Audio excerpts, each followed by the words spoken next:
Okay, I'm just going to read a little bit straight from this book, Cupid's Poisoned Arrow, that reads if it was reading forwards instead of backwards, from a section called Wisdom of the Ages about Christianity, because it ties in really, really nicely with everything that I've been learning about up until now about Christ's relationship with Mary Magdalene and what sacred union really means. So I'm just going to read this straight from the book, then I'm going to add a few thoughts and read from another book I've got here as well on the same topic. So here we go. Imagine for a moment that Jesus actually taught a sacramental intercourse that heals the separation impulse between intimate partners with a view to attaining spiritual awakening, rather than producing children. Would there be any evidence to support this possibility?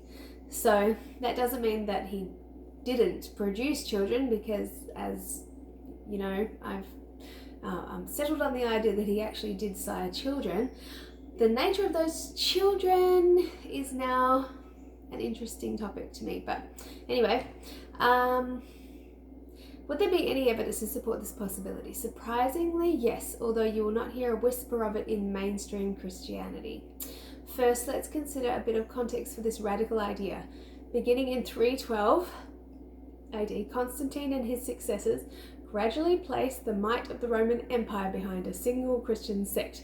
That's what we were talking about before, about the division between the sort of the line of like Peter, people who sort of followed Peter's way of thinking, and those that were still sort of wanting to follow the Magdalene. According to Elaine Pagels, it comprised only half of the world's Christians at the time. From that time onward, the winners determined Christian doctrine, reviling and suppressing other and even earlier accounts of Jesus' teachings. Until 60 years ago, the world knew very little of the losers of this situation, the more mystical, less formal sects of early Christianity. Okay, so what we ended up with, Catholicism and all the things that split off from that was the Peter stream. Then some very old texts turned up in a cave in Upper Egypt. As we know, they are known as the Nag Hammadi codices. These texts offer an intriguingly different picture of early Christian beliefs. They state that the defects of this world are due to the fact that it is the handiwork of a flawed angel or demiurge. We would think of that as Satan.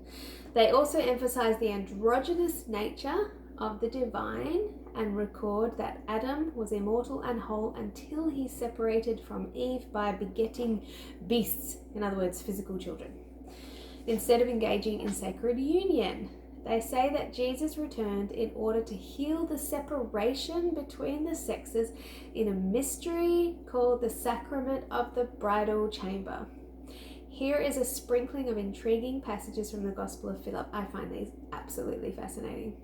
So this is from the Gospel of Philip, which was one of those texts now called Gnostic texts, which were suppressed, gotten rid of, hidden up until very recent times. The embrace that incarnates the hidden union is not only a reality of the flesh, for there is silence in this embrace. This is poetic language, obviously. It does not arise from impulse or desire. It is an act of will. Seek the experience of the pure embrace. It has great power. The union is in this world, man and woman, the place of the power and the weakness. There are two trees growing in paradise. The one bears animals, the other bears men. So remember, this is an English translation. So the word animal would have been sort of, like just meaning living creatures in the, in duality. Physical creatures. Adam ate from the tree which bore animals. He became an animal and he brought forth animals. So we descended into the realm of carnal nature. All will be clothed in light when they enter into the mystery of the sacred embrace. If the woman had not been separated from the man through incorrect union, she would not die with the man. Her separation was the origin of death. Christ comes again to heal this wound, to rediscover the lost unity, to enliven those who kill themselves in separation, reviving them in union. The Holy of Holies is the bridal chamber, or communion. Man and woman unite in the bridal chamber, and those who have known this sacred embrace will never be separated. Eve separated from Adam because she did not unite with him in the bridal chamber. We are reborn by the Christ 2 by 2. In his breath we experience a new embrace. We are no longer in duality but in unity. What is the bridal chamber if not the place of trust and consciousness in the embrace? It is an icon of union beyond all forms of possession. Here is where the veil is torn from top to bottom. Here is where some arise and awaken. They have risen above attraction and repulsion. Now, that last phrase really jumped out at me because in the book that I sort of channeled last year, Sophia Healing the Serpent, there was this scene where the main character rode this horse across the sea, called the Sea of Vanity, and halfway across this sea, she was encountered these giants, these rock giants, and they started hurling rocks at her, and she became terrified and decided to flee, even though she was given the instruction that she had to just stick to her path, like her central straight path. She didn't, and she started careering all over the place and eventually was knocked from her horse by one of the boulders that had been thrown at her from these giants, and she ended up in this domain below the sea with this woman who was like a fallen woman, who was gaudily dressed, and she later was described as a woman who had lost her power and purpose. Anyway, after she got out of that place, the next place she went to was the place beyond the sea, which was called Shiloh. And I didn't really understand the significance of that when that came through, but Shiloh is like a place of peace, rest, tranquility after a period of travail. So anyway, I won't go too deeply into that, but and the giants, when the main character talked to this fallen lady in her cave below the sea where she was trapped, she asked who the giants were, and she said they were the giants of attraction and repulsion, or something very similar. So this has huge new connotations for me. Just the idea that when we're stuck in this realm of separation, and that the sexual act with orgasm is actually what triggers the psychological separation, we tend to swing. We keep swinging between attraction and repulsion, between cravings and the opposite, and this is like we spend our whole lives just being bashed about between one end of the spectrum and the other. But that the middle path, the Buddhists talk about the middle path, is the place where we don't give in to those fleshy desires, but we're able to maintain a straight course.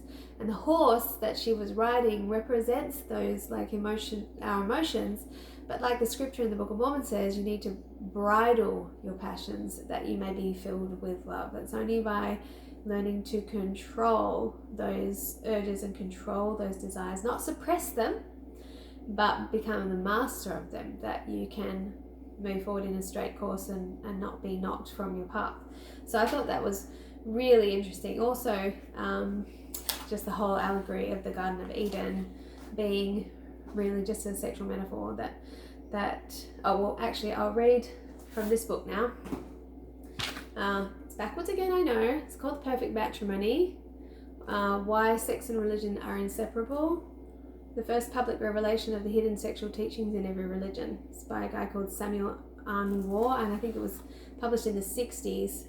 And he wrote this book to reveal the core mysteries that up until that point had never been publicly revealed. So he decided it was time, as the age of Aquarius was dawning, that it was time for these mysteries to finally have their time in the air, in the public realm.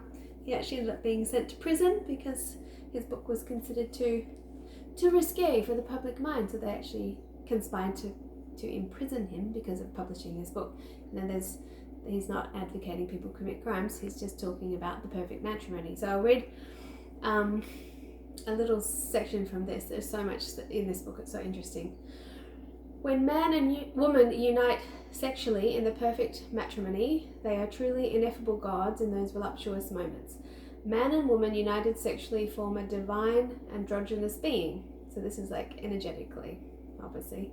They don't physically, like the flesh doesn't actually merge together, but in spirit they become one androgynous being. A male-female Elohim, a terrifically divine divinity.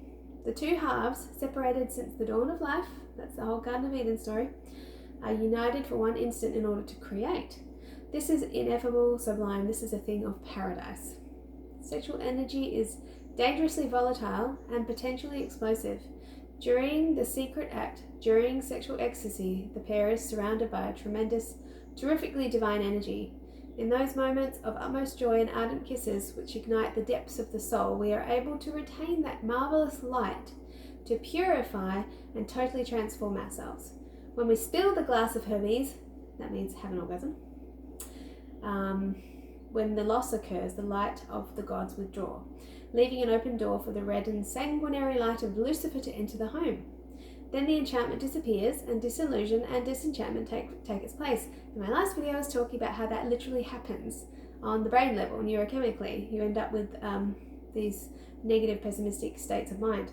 After a short time, the man and woman start out on the path of adultery because their home has become an inferno. It is characteristic of nature to mobilize enormous reserves of creative energy in order to create any cosmos. Yet nature only employs an infinitesimal quantity of its enormous reserves in order to carry out its creations. Man loses 6 or 7 million spermatozoa in one seminal ejaculation. However, only one infinitesimal spermatozoon is needed to engender a child.